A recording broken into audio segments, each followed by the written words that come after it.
Selamat siang, Pak. Selamat siang. Saya mau tanya ya, soal mancing tadi. Suami saya kan senang mancing dulu, tapi sekarang udah meninggal.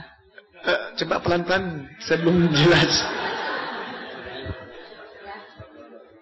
Suami saya dulu tukang mancing, tapi sekarang udah meninggal. Kalau dia mancing, saya suka bilang jangan mancing. Tapi dia bilang gini, tergantung karmanya. Kalau karma ikan itu bagus, dia nggak makan umpannya. Tapi kalau karma dia jelek, umpannya dia makan. Tapi mendingan dia makan umpannya. Kalau dia makan, kalau kita dapat, kita doain dia. Semoga di kehidupan akan datang kamu tidak jadi ikan lagi. Semoga kamu jadi dewa. Dia bilang begitu. Nah sekarang anaknya pun mancing, kalau dibilangin dia begitu. Makanya kalau kamu matiin binatang, kamu doain. Semoga kamu tidak jadi binatang lagi, jadi dewa. Jadi saya kalau matiin binatang, saya doain. Bagaimana tuh? Terima kasih, Pak. Wah, ini pertanyaan menarik ya.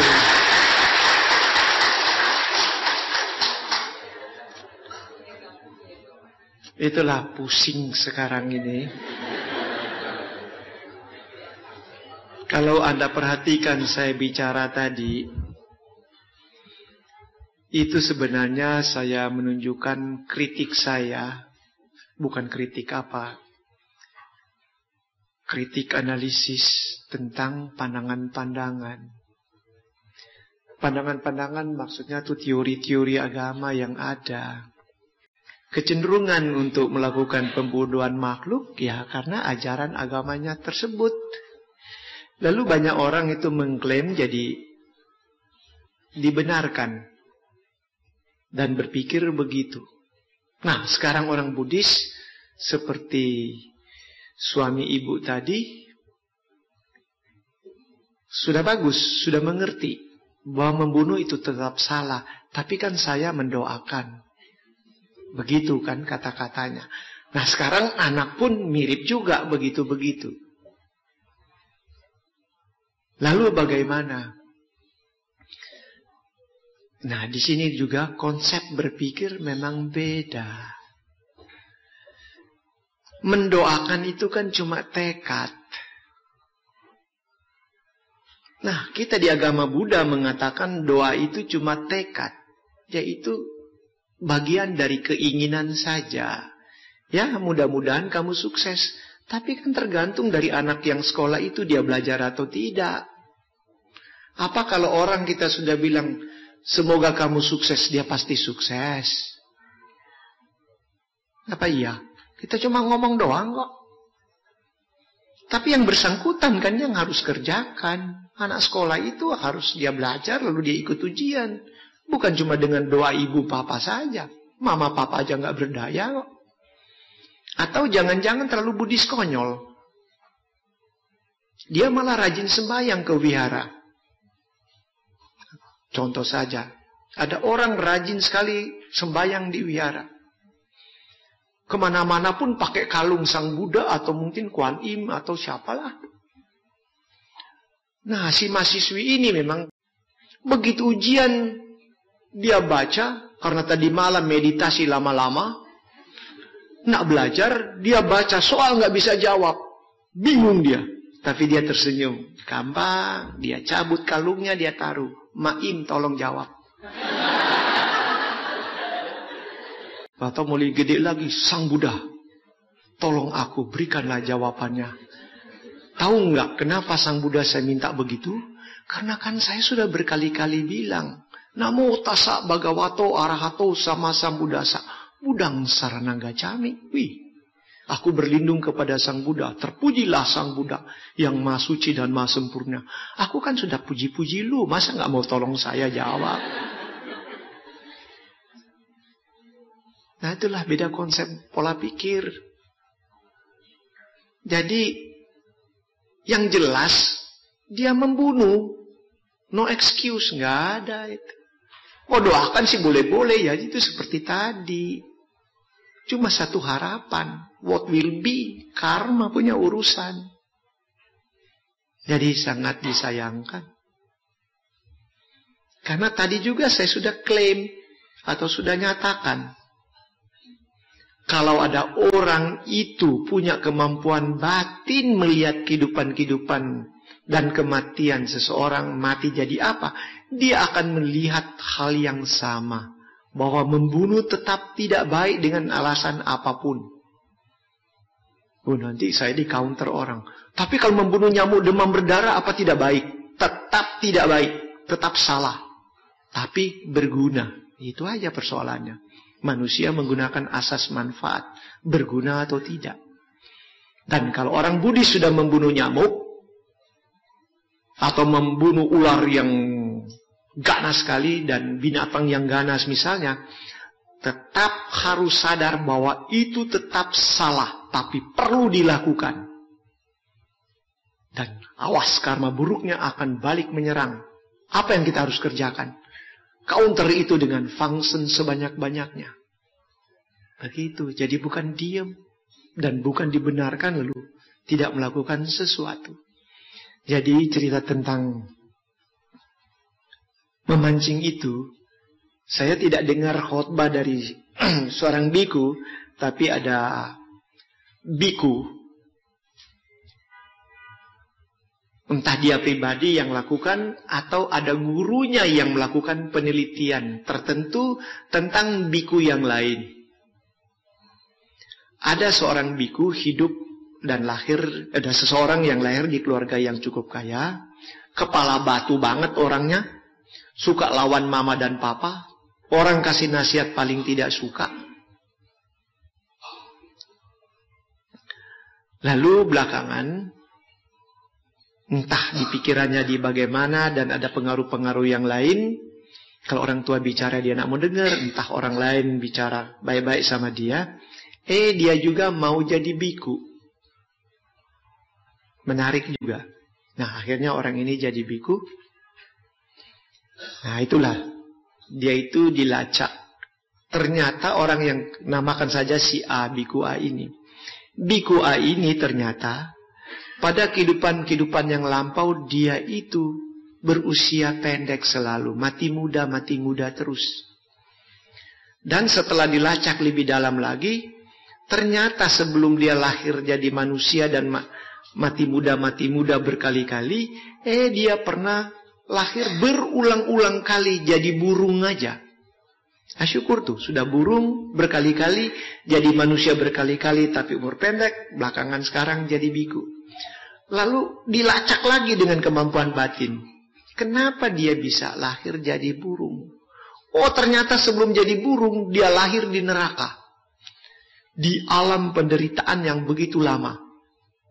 Baru jadi burung. Nah, kenapa dia lahir di alam neraka begitu lama? Ternyata sebelum itu dia adalah pemburu, suka berburu. Nah, kalau orang suka memancing, ya mirip-mirip aja deh. Loh, saya bilang ini sengaja saya terangkan begini, kenapa? Itu kan menghantam saya sendiri karena saya tukang mancing dulu. Rupanya ada diskon, tapi ya saya tahu ribuan ikan mati di tangan saya. Apa boleh buat?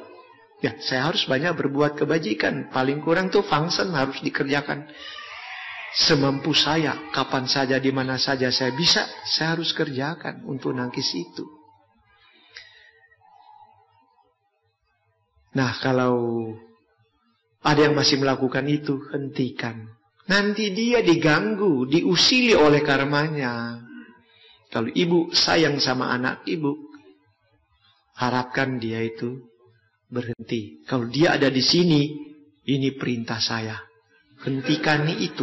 Kalau mau hidup lebih damai dan aman. Nanti, mumpung masih muda, bisa hidup, betul tidak mati. Tapi cukup setengah mati nanti. Sakit-sakitan melulu. Sulit itu dibantu nanti.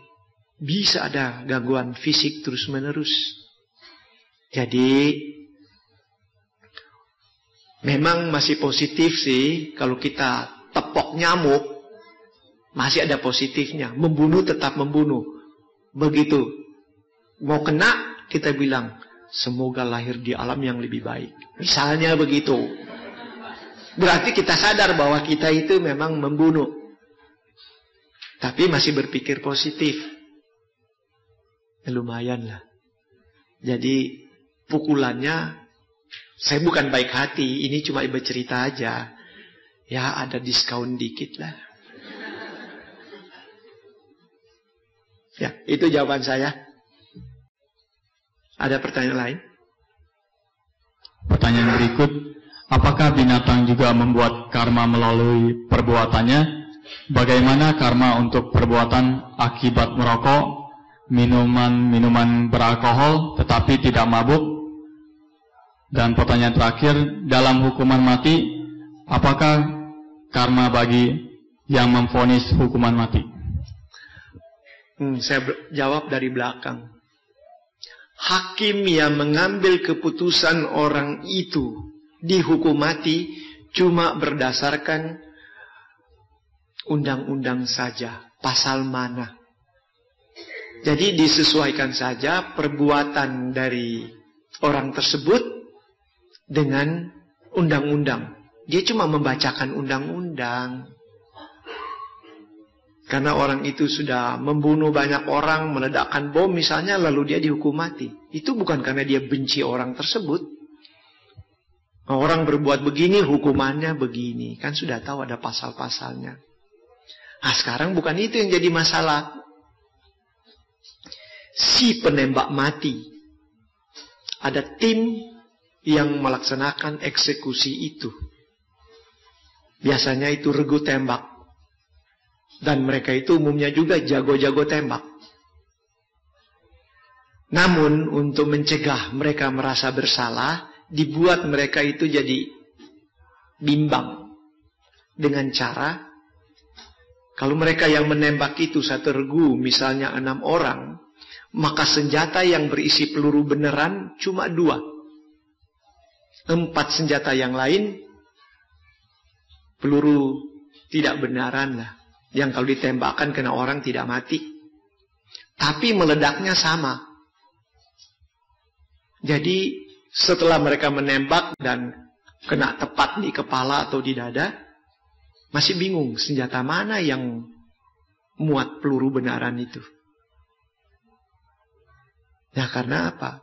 Mau menghindari perasaan bersalah itu pada yang bersangkutan.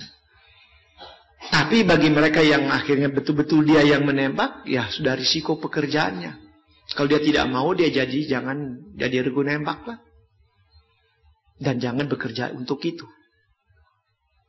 Nah, nasihat Buddhis untuk hal yang begini, kalau itu sampai terjadi seperti itu, habis melakukan perbuatan itu karena itu tugas yang tidak bisa dibantah, ya tangkis itu dengan function sebanyak-banyaknya lah.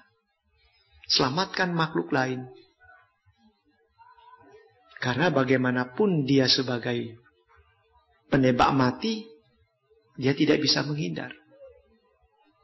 Sama sebenarnya dengan nelayan, tukang mancing tadi juga ditanya, tukang jagal sama, rumus umumnya sama. Pertanyaan yang kedua tengahnya apa tuh? Kok lupa saya? Bagaimana karma untuk perbuatan akibat merokok dan minuman beralkohol? Itu kan sudah jelas, itu secara medis aja, itu kasat mata kok. Di dalam rokok itu, ternyata dihitung-hitung, ada penelitian, saya pernah baca itu. Ada 300 lebih macam racun yang di dalamnya. Nah, terserah orang. Kalau ditegurkan banyak orang bilang apa? Ini kan negara sudah merdeka. Orang merokok aja tidak merdeka. Ya memang saya bilang tidak. Kalau dalam wihara kan tidak merokok. Jadi tidak merdeka Anda di wihara. Begitu Anda masuk wihara, sudah Anda menggadaikan sebagian kebebasan Anda untuk tertib di wihara. Otomatis. Memang begitu caranya kok. Tapi kalau memang merokok, ya kalau di wihara paling-paling cuma dikritik. Pergi aja di tempat-tempat lain merokok. Di banyak orang. Supaya ditangkap. Risiko kan. Kalau di Indonesia kan agak tidak terlalu jelas hukum kita. Kalau Anda di Singapura bikin begitu, cepat sekali didenda. Gak ada ampun.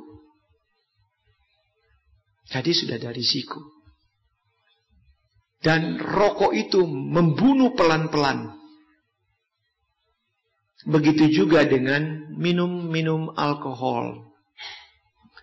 Mau minum alkohol, jangan kira, saya pribadi tidak tahu. Dulu juga saya minum, tapi bukan, tadi mengelak. Minum tidak mabok, tetap minum. Karena di daerah saya, minum itu menjadi kebiasaan umum. Jadi kalau minum minuman keras, bilang aja namanya banyak saya kenal, karena saya minum. Nah, begitu saya jadi Buddhis, itu stop semua. Baru ngerti. Namun, secara kasat mata, alkohol itu berbahaya banget, menyerang hati kita nanti. Hati yang diserang. Dan kita tidak akan tahan secara fisik. Cepat mati. Saya pikir-pikir. Tadi saya sudah ngomong. Teman-teman sepantaran saya di kampung saya, banyak yang sudah pergi lebih dulu, sudah meninggal. Saya pikir juga, apa penyebabnya? Saya mendapat kesimpulan. Gara-gara minum alkohol. Di sana, orang di kampung saya, ada yang masih bikin, di daerah saya, alkohol yang dibuat sendiri. Di daerah saya disebut cap tikus itu. Cap tikus karena maksudnya itu dibuat di kebun atau di hutan begitu. Cara membuatnya juga saya tahu. Hasilnya kalau sudah didestilasi, dia itu nanti jadi uap. Dari tuak itu dimasak jadi uap. Uap itu nanti akhirnya menjadi embun dan menetes. Itu yang dikumpulkan. Alkoholnya tinggi. Cap tikus itu kalau dibakar menyala juga. Jadi sudah seperti spiritus saja. Atau alkohol yang umum. Nah itu kalau diminum. Akan merusak hati kita. Gak bisa, kita tidak akan tahan. Tapi kalau cuma oplosan soft drink semua, ya gak apa-apalah. Kalau soft drink kan ada masalah itu yang begitu. Walaupun juga ada karbonat yang juga jelek, tapi tidak separah kalau alkohol. Karena alkohol itu rumus kimianya sudah hampir mirip dengan bensin atau premium. Nah itulah repotnya. Nah banyak orang begitu terus. Ya itu hak dia tapi mematikan. Apalagi narkotika yang berat. Wah, lebih parah lagi nanti. Jadi kasat mata kita sudah lihat karma. Itu tetap karma juga. Yang langsung menghantam diri sendiri. Lalu pertanyaan yang pertama. Apakah binatang juga membuat karma melalui perbuatannya? Iya. Binatang juga bikin karma. Lalu ada yang bertanya, Pak, kalau binatang itu harimau atau ular, kan kerjanya bunuh makhluk lain untuk hidup. Kapan dia punya karma baik? Ya, saya berikan jawaban memang.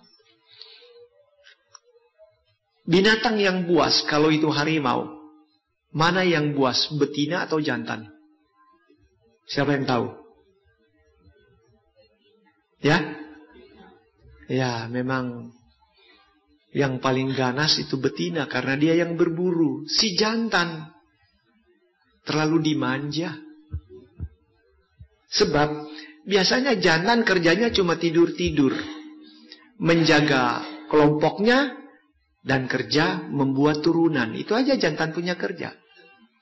Melindungi kelompok. Kalau berburu, betina-betina yang berburu.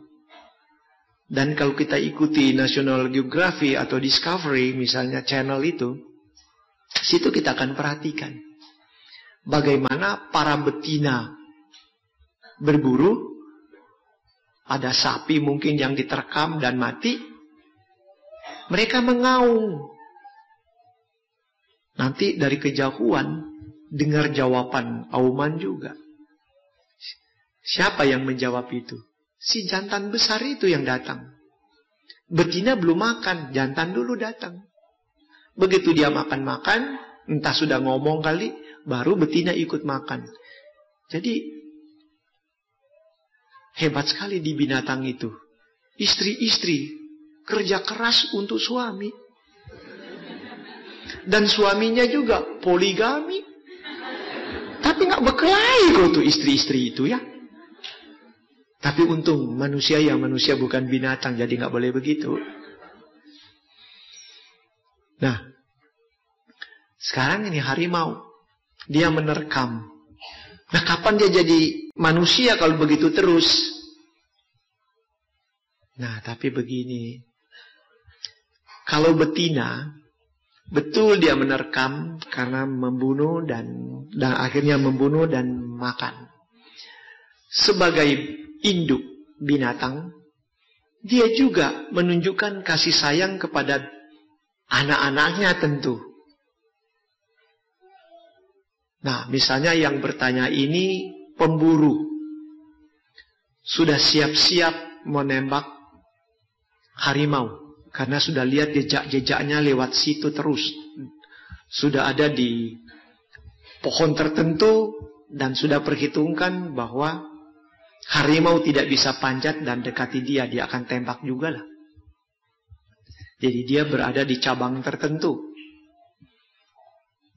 Nah, harimau betina ini begitu makan, tetap dia akan ingat anaknya untuk dikasih makan. Jadi dengan pikirannya yang baik, membawa sekerat atau sepotong daging dengan tulang barangkali, dia gigit, dia mengarah ke sarangnya untuk menemui anak-anaknya. Tapi dia lewat di jalan ada pemburu. Jadi begitu ini harimau lewat di dekat si pemburu ya ditembak. Harimau mati dengan pikirannya yang baik. Tadi saya sudah bilang teori karma. Ada karma yang dibuat menjelang kematian.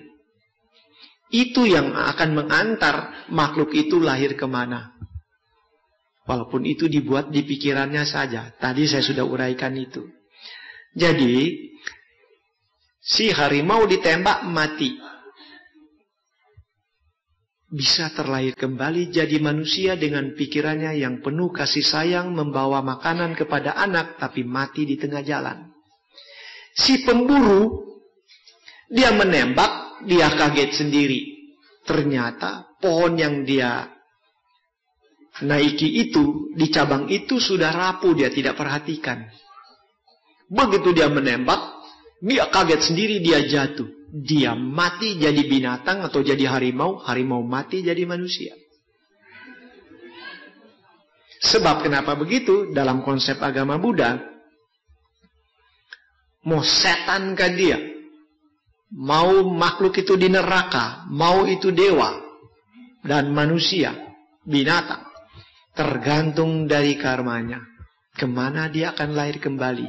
Dewa, binatang, setan, makhluk neraka bisa mati jadi manusia. Manusia mati bisa welcome to hell. Bisa jadi dewa, dewi, jadi binatang dan seterusnya. Karena nilai moral dalam batasan itu, manusia dan binatang tidak banyak beda. Secara fisik beda, tapi secara moral tidak banyak beda. Karena ini cuma urusan karma. Tadi kan saya sudah cerita bagaimana si pemburu ternyata begitu dia mati, lahir kembali jadi di alam neraka. Menderita lama di sana, akhirnya dia lahir kembali menjadi burung. Dan berulang-ulang kali dia lahir kembali seperti jadi burung.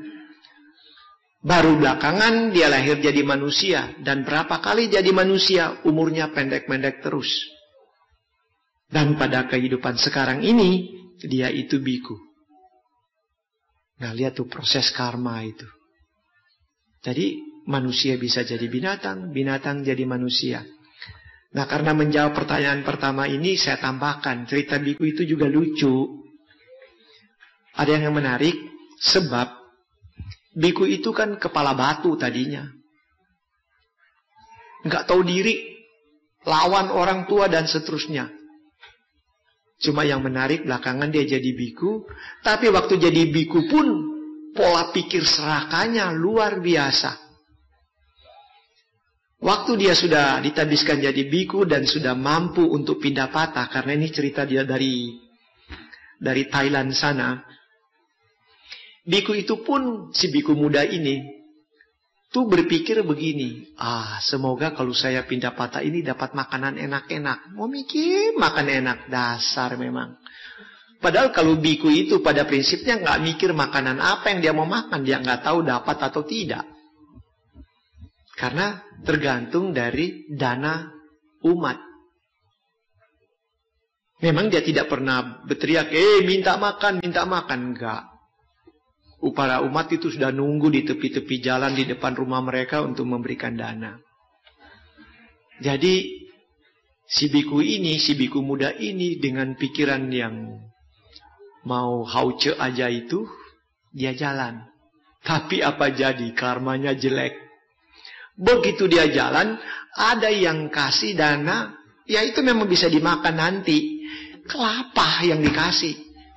Kelapa yang belum dikupas pula. Aduh, kalau dapat begitu berat loh. Sebab saya pernah mengalami. Tadi tahun 70-an waktu saya jadi biku. Bukan dapat kelapa saya. Orang itu baik. Dia langsung kasih apa? 1 tandan pisang. Aduh mak, mau bawa itu beratnya bukan main. Mau dibuang gak boleh, dibawa menderita. Tapi akhirnya saya bawa pulang juga. Ya, akhirnya cuma menggoyang-goyang dengan apa tuh, pisang 1 tandan. Itu berat paling cocok dipikul. Mana biku-pikul begini kan lucu. Jadi terpaksa ya begini aja, jalan-jalan goyang-goyang. Aduh. Jadi biku ini ngomel. Dia baru jalan dapat kelapa, dia ngomel. Mental orang awamnya masih muncul, ngomel-ngomel, sialan hari ini dapat begini, gitu-gitu. Tapi enggak.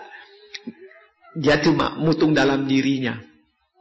Dia lagi ngomel-ngomel begitu, dia sudah agak jalan jauh lagi, pulang begitu, enggak dapat makan apa-apa lagi. Jadi dia sudah ngomel-ngomel, tapi itulah manusia. Dia terbayang dia bawa-bawa patah itu dengan kelapa yang berat. Bagaimana ya kalau saya dulu masih dalam kandungan mama. Mama jalan jauh-jauh. Begitu terus nggak ngomel-ngomel kan ya. Saya baru 1 hari jalan sudah ngomel. Kalau mama kan lama. Dia nggak ngomel-ngomel. Dia ingat itu. Disitulah dia berubah. Itu rupanya kejadian kunci bagi dia. Bukan kata kunci, tapi kejadian kunci. Dia berubah total. Dia langsung ingat mama. Bagaimana mamanya menderita. Lalu ingat perbuatannya kepada mamanya yang brengsek-brengsek. Ya, bahasa kasarnya dia kapok. Kasihan mama yang menderita susah payah.